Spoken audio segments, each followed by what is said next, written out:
Hey, isn't today our honeymoon when we're supposed to go on a trip together? Why did you rip up my passport just as we were getting ready to go? I couldn't believe what my husband had done. He ripped my passport without asking, looking really pleased with himself. It made me so mad. I never wanted to go on this trip with you. I was always going to go with my mom instead. Before we got married, I felt some tension, but I didn't realize how messed up things were between my husband and his mom. Nobody in my friend group ever talked about their mother-in-law taking over their honeymoon. I was shocked and mad about this crazy situation, but mostly I felt super weirded out. I started to question if marrying him was a big mistake. As he pulled out scissors and started cutting up my passport, I saw my mother-in-law grinning like crazy and knew I had to escape from there fast. It was totally unexpected, but I had just the right proof to take them both down. My name's Sarah. I'm 29 and been working for 7 years. Recently, my boyfriend of 4 years popped the question I've been waiting for. Now, I'm knee-deep in planning our wedding and honeymoon. I met my husband after I started working. I've always been more on the quiet side, and although I had a boyfriend in college, things just didn't work out. After that, I didn't really date anyone seriously for a while. So when I started working, it was a big surprise to find myself getting married before many of my colleagues. I think I was even more shocked than anyone else. My husband was a senior at the company when I first joined, and he was always there to help me when I struggled with new tasks. Even though the only guy I dated before him was a classmate, there was something different about someone who was 5 years older. I found him reliable and trustworthy. When he asked me out on our first date, I was ecstatic. I still hold dear the dolphin figurine we bought at the aquarium during that date. When he mentioned wanting to date with marriage in mind, I felt like I was on cloud nine. We went on many dates, and he proposed to me at that same aquarium where we had our first date. Could I really be this happy? That night, I was so excited that I couldn't sleep, and I still remember that feeling vividly. With my mind still filled with happiness, we quickly decided to visit his parents' home the next week. But during the visit, I started feeling unsure about our marriage. My father-in-law was nice, but my mother-in-law didn't seem to like me much. She even said, "You could have married someone more impressive than this ordinary girl." Hearing that made me doubt our future together and feel really anxious. But I figured everyone gets nervous before their wedding, right? So I pretended everything was okay and continued planning for the wedding. Then one day, while talking about our life after marriage, both my husband and his mom just assumed I quit my job. Even though I used to think quitting work after getting married was nice, I didn't see it as an option now. Looking back, I think my worries about marriage stopped me from considering leaving my job, where I felt safe. Even though my mother-in-law kept suggesting I quit, I decided to keep working at the same company as my husband, ignoring her. During our wedding planning, we didn't see eye to eye on when to officially register our marriage. He wanted to do it sooner, but we decided to go with his choice and did it shortly after. The process was pretty ordinary, but knowing we were officially married made me really happy. We talked about having a small, cozy wedding, but it seems he mentioned this to his mom. She called the next day. "You're planning a small wedding for Edward. Please don't make decisions without considering everyone's opinion. The wedding should be big and fancy. I'll make sure it's what Edward wants. And please keep your guest list short, just your parents and close friends. Your friends wouldn't add much excitement to the wedding anyway." I was overwhelmed with all the opinions flying around about the venue and guest list. It was frustrating that my soon-to-be mother-in-law thought she could control everything. But I didn't want to argue with her. Even though I had a lot to say, I kept quiet, thinking maybe this was just how weddings went. I ended up inviting only my parents and close friends, like she wanted. But her interference didn't stop there. She had something to say about everything: the schedule, entertainment, decorations, and food. If we followed all her suggestions, we'd blow our budget. At first, Edward's family agreed to split the wedding costs with us. But then that changed. Suddenly, it was all about the bride's family footing the bill, and we were way over budget. I had to cover all the extra expenses she wanted. So the wedding turned into this flashy event, completely different from the simple ceremony I had envisioned. I tried to make some changes secretly to save money, but she found out and scolded me, saying it looked cheap because I didn't listen to her. After the wedding, I hoped for some distance from my mother-in-law, but then my husband dropped a bombshell. I was tired of her meddling in the wedding plans, and despite knowing I wanted space from her, he insisted we move in with her. Our new place, which we'd already arranged, was suddenly canceled without my knowledge. All our stuff was redirected to my husband's family home. I was speechless, shocked that everything was decided without asking me. I handled all the wedding planning by myself. Even when I warned Edward about going over budget if we followed all of his mom's requests, he ignored me. My anxiety, which was already high, skyrocketed. We had planned to go on a honeymoon abroad after the wedding. It was a dream destination for me, and the thought of it felt unreal. But my growing discomfort with Edward's strange behavior and the idea of living with my mother-in-law when we got back put a damper on my excitement. Just like with the wedding planning, Edward wasn't very helpful with organizing our honeymoon. It was odd that he took charge of booking flights and hotels. I assumed he picked a romantic place for our honeymoon, and I was thrilled. Even though I ended up paying for everything, I was just happy he was pitching in, given all the excitement before the wedding. But I didn't realize this was a sign of things to come. Finally, the wedding was over, and amidst the chaos, our honeymoon day arrived. Despite some lingering doubts about the wedding and moving in with his mom, I was determined to enjoy the trip with Edward. But as I woke up in the middle of the night to get ready for our flight, Edward dropped a bombshell like it was no big deal. "Sarah, I'm going with my mom instead." As I was checking our luggage, I couldn't believe what Edward had just said. "What? What do you mean? This is our honeymoon, not just any trip. Why would your mom be coming? And we only booked for two for the flights and hotel." I was shocked, trying to make sense of it all when Edward dropped another bombshell. "I never said I was going on this trip with you, did I? Don't be ridiculous. I'm going with my mom. A trip with her is more important than our honeymoon. It's a thank you trip for all she's done for me. You stay here and clean the house from top to bottom." With that, Edward started tearing up my passport. I couldn't believe it, unable to speak, just watching as he destroyed it. Right then, my fully dressed mother-in-law barged into the room without even knocking. "Edward, are you ready?" Seeing her, Edward's face lit up. "Yeah, we're all set. Finally, we can go on this trip without any interruptions." They both chuckled, leaving me feeling disgusted.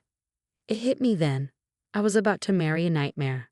I'd been wondering how to get along with my mother-in-law, but this was beyond anything I could have imagined. I realized I'd made a huge mistake from the very beginning. "I see now what kind of people you both are," I couldn't hold back. But they just laughed it off as if my words were meaningless. They left together, leaving me feeling betrayed. I had been happy thinking Edward was helping with the honeymoon, but it was just a setup for him to go with his mother. He'd been planning it all along, booking everything under her name and leaving me to foot the bill. The betrayal stung, but my anger outweighed my sadness. The wedding and honeymoon I had always dreamed of were supposed to be unforgettable moments with the love of my life. But they were ruined by my mother-in-law and husband. It felt surreal. At first, I couldn't believe it was happening. But soon, I realized I needed to take action fast. I had to get a divorce. Interestingly, I had something that could help me. I had started recording to capture memories of the most important events in my life. My wedding and honeymoon. Since the wedding preparations, I had been recording various moments on audio. What began as a way to cherish memories slowly turned into documenting my mother-in-law's hurtful actions and harassment. Sometimes I thought about stopping because I figured I'd never listen to these recordings again. But it's ironic how valuable they turned out to be. Just days after moving in, I found myself repacking my things. It didn't take long since I hadn't unpacked much.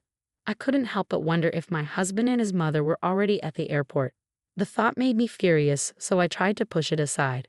Even though I'd only been there briefly, I wanted to erase any trace of myself from that house. So I cleaned thoroughly everywhere I'd been. While tidying the living room, I stumbled upon something shocking. Evidence that my husband was stealing money from his company. In his role overseeing sales, he was reporting lower earnings to the company and keeping the extra cash for himself.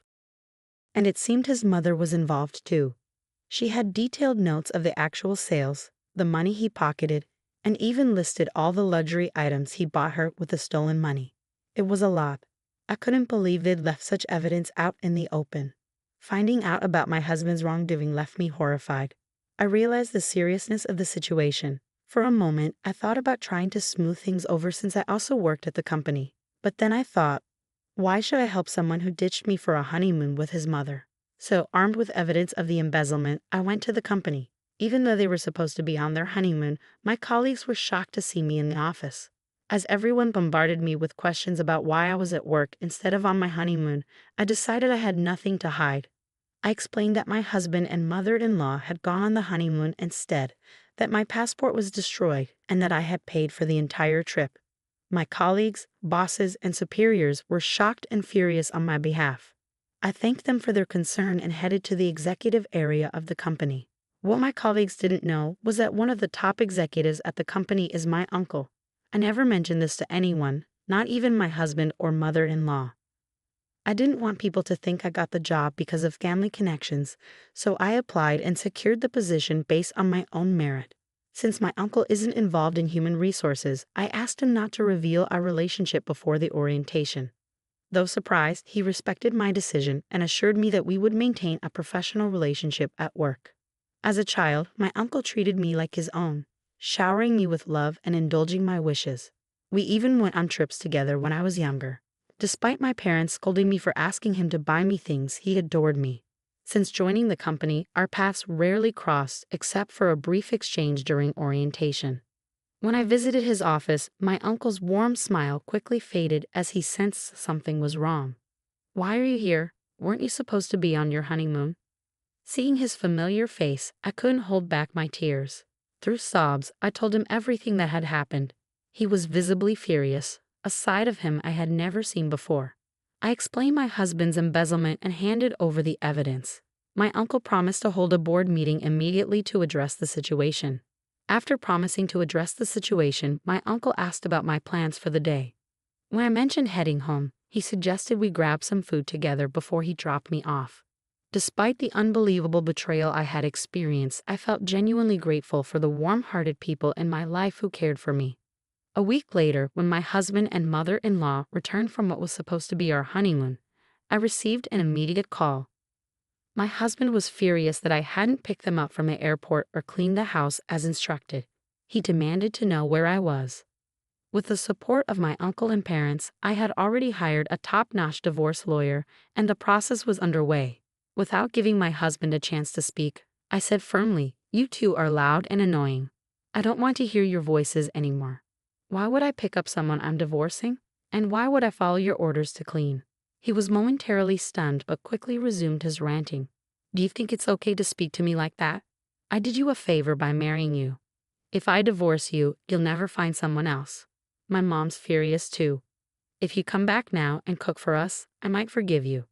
We're tired of foreign food. Make us some traditional meals." His words were shocking. After his scheme with the passport and going on a trip with his mother, I saw his true colors. It dawned on me that I had never truly known him. I had been reflecting on this realization for the past few days. "I've already consulted a lawyer about our divorce. Please discuss any related matters with them." "Divorce? What are you talking about? We're not getting a divorce." I heard his mother in the background, shouting for him to hand her the phone and calling me names. "Well, do as you please. By the way, I informed the company about your embezzlement. I think I'll be calling you in soon. Maybe you should get a lawyer too. Bye." I sensed his panic on the other end, but it wasn't my problem anymore. He kept calling, so I just blocked his number. My uncle knew our honeymoon dates, so right after our call, the company summoned my husband. With the evidence I provided, they verified the information and confirmed the discrepancies in the payments. It turned out the amount my husband embezzled was huge. In front of the company's executives, my husband desperately tried to defend himself. He made up a story claiming I was the real embezzler and he had tried to stop me. At that point, my uncle couldn't hold back and shouted, "My niece would never do such a thing. We've confirmed that you and your mother committed the embezzlement. You're lucky we haven't involved the police yet." Realizing his scheme had unraveled and that I had connections in senior management, my husband looked defeated. That day, I went to the company to return the wedding gifts to my colleagues. Despite our marriage ending so soon after the wedding, they all refused to take them back, saying they were given with heartfelt blessings. Surrounded by their warmth, my husband approached me, looking desperate. "Why didn't you tell me about your family connection? I'm sorry, truly. Can we start over? Can you ask your uncle to let me stay in the company and make the embezzlement charges disappear?" Disgusted, I replied. Do you even hear yourself? Are you serious? Divorce is the only way forward now. Reflect on your actions and face the consequences. After I pushed him away, my colleagues intervened and called security, who removed him from the premises. He was immediately fired. As for the embezzlement, the company is pursuing damages from him. Upon learning about the situation, my mother-in-law attempted to contact my family repeatedly. However, after consulting my sensible father-in-law, the call ceased. I had always wondered why my father-in-law had agreed to our honeymoon, but when he came to apologize later, admitting his mistake, it became clear. He had believed my mother-in-law was going on a domestic trip with her friends. He was looking forward to a peaceful week without her constant demands and nagging about shopping and dining out, hoping for a brief respite. When I returned home after learning about the ridiculous actions of my husband and mother-in-law, my father-in-law agreed that I should go back to my parents' home and helped me pack. Emotions were running high, and without much discussion, I left for my family home. I knew my father-in-law, being genuine, kind, and rational, would have stopped everything if he had known. He was the only reasonable person I could trust in that house. Although I was the victim, it was incredibly embarrassing to think my honeymoon had been hijacked by my mother-in-law. I even considered resigning from my job. My parents advised me to take a break from work for a while. However, my uncle suggested that working might help distract me, and he discussed it with the CEO. They arranged for me to be transferred to a branch office. The divorce process with my husband went surprisingly smoothly, thanks to an excellent lawyer. However, I later found out my father-in-law was involved. When we were planning our wedding and discussing expenses, it turned out my husband had almost no savings. My in-laws were just an average working-class family. With my mother-in-law's spending habits, they had little savings, as my father-in-law mentioned with a wry smile. The alimony I received considering our short marriage was surprisingly substantial. Shockingly, my father-in-law sold the family home to cover it. Their home wasn't in a city center, but in a close-knit community. When we got married, my mother-in-law invited the neighbors. They witnessed me returning to the family home on the day I was supposed to be leaving for our honeymoon, luggage in hand. With the neighborhood's penchant for gossip, rumors spread like wildfire. Over time, these rumors became exaggerated to the point where living in that area became unbearable. Initially, my mother-in-law, always concerned about appearances, approved of our marriage because both my husband and I worked for prestigious companies. Having her son and daughter-in-law working for a major company was a status symbol for her. However, with rumors swirling due to her actions, she likely couldn't bear to stay in that house. Additionally, my father-in-law probably felt responsible for covering the damages from my husband's embezzlement. While I harbor nothing but disdain for both my husband and mother-in-law, I genuinely feel sorry for my father-in-law. After being fired and ordered to pay damages, my husband apparently suffered a mental breakdown. Unable to work, he's been moping around in a small apartment he moved to. Seeing her son so downcast, my mother-in-law also became reclusive, as my father-in-law told me. In fact, my father-in-law, fed up with my mother-in-law, was considering divorce as he didn't want to spend his later years with her. He asked if I could introduce him to the lawyer I had used. I immediately contacted my uncle, who got in touch with the lawyer. It might take some time, but I hope my father-in-law can live the life he wishes. Thanks to the intervention of the company's CEO and my uncle, I was transferred to a branch office where I'm surrounded by supportive colleagues and superiors. I'm eternally grateful to my uncle. The only regret I have is missing out on the country we plan to visit for our honeymoon. Once things settle down, I hope to take a relaxed trip abroad.